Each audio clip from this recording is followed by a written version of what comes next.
It's a little bit sad to let them touch it, but I've touched it myself and it's uncomfortable, but it's not like it hurts.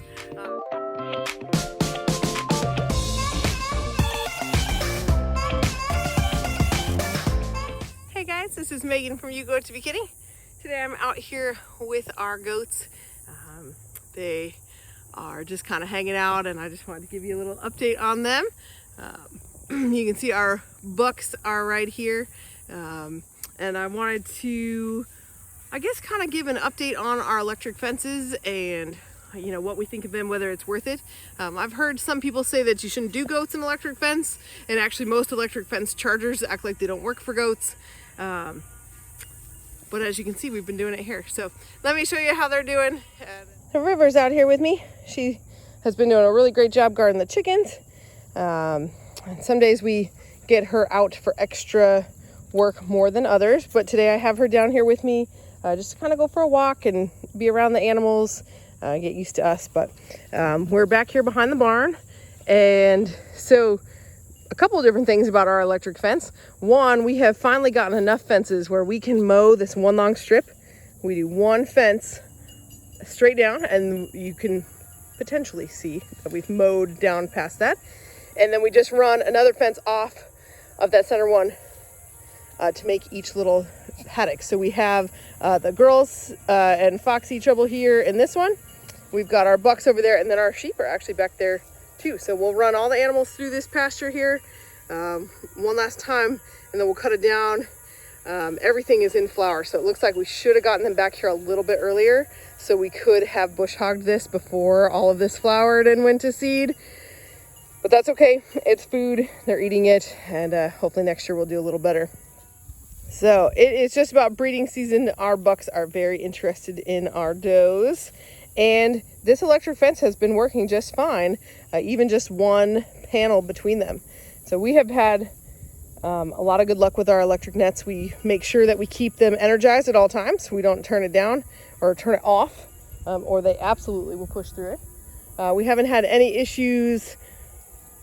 We really haven't had any issues with our goats going through it. There's sometimes a Cedar, our little one, she will try to kind of push out in the mornings when it's turned off, when it's time for Ivy and Tansy to come get milked, but she does not go through it at all when it's on. So, but our adults, they can tell it's on. You can see them sniffing each other, and it's even good enough to keep these bucks away from the girls.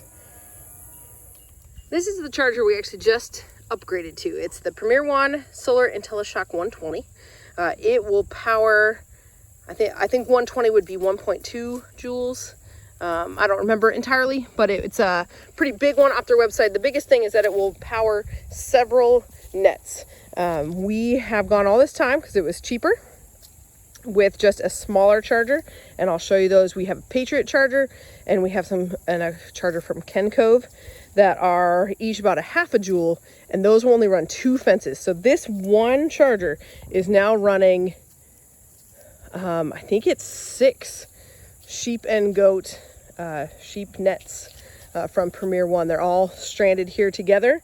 So all we have to do is hook them all together and put this here, and this charger has been powering the whole thing at anywhere between 6 and 10,000 volts, and that is more than enough to keep anything in or out. So again, we haven't had any issues with our goats. I did talk to somebody once that had the smaller Nigerian dwarf goats, and they said that their goats kind of got tangled in it, and I don't know, I didn't get a chance to talk to them further.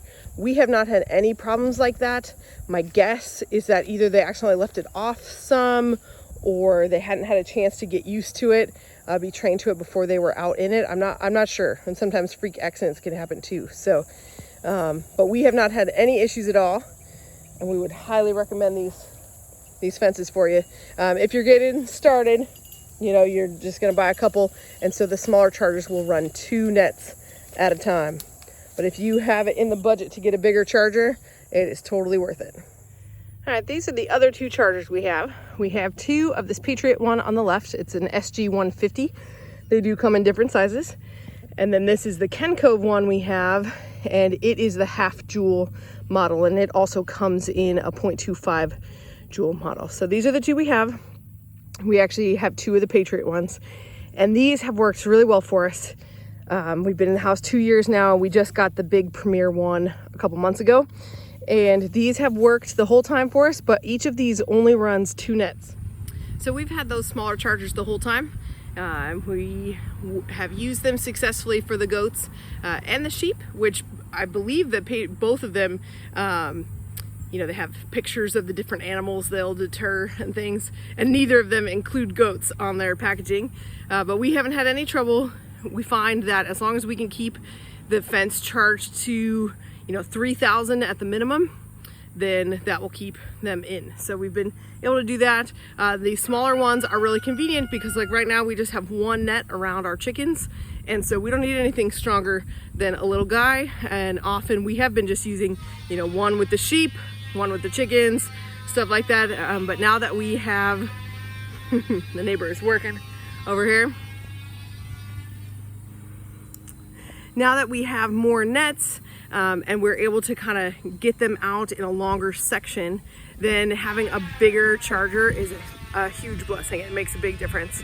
So that way we don't have to turn off like 3 different chargers for all the different sections of fence. Now, if you're looking to use electric nets with your goats, I definitely recommend that you make sure that they are trained to it before you stick them out here to it. So when they were in a barn pasture, we set up a net where they could get to it, but they couldn't get out of the pasture, and made sure that all of them hit that, especially the kids. This spring, we set one up just inside our physical fence pasture and made sure that those kids had touched that net and knew to stay away from it. And that's actually how we did it for the dog as well. It's a little bit sad to let them touch it, but I've touched it myself, and it's uncomfortable, but it's not like it hurts, and it's not like it lasts or injures them or anything. So make sure that you train them well, and you shouldn't have any issues with your animals in electric nets. So we have really liked it. It has made keeping up with parasites and trying to restore our pastures a much more manageable task.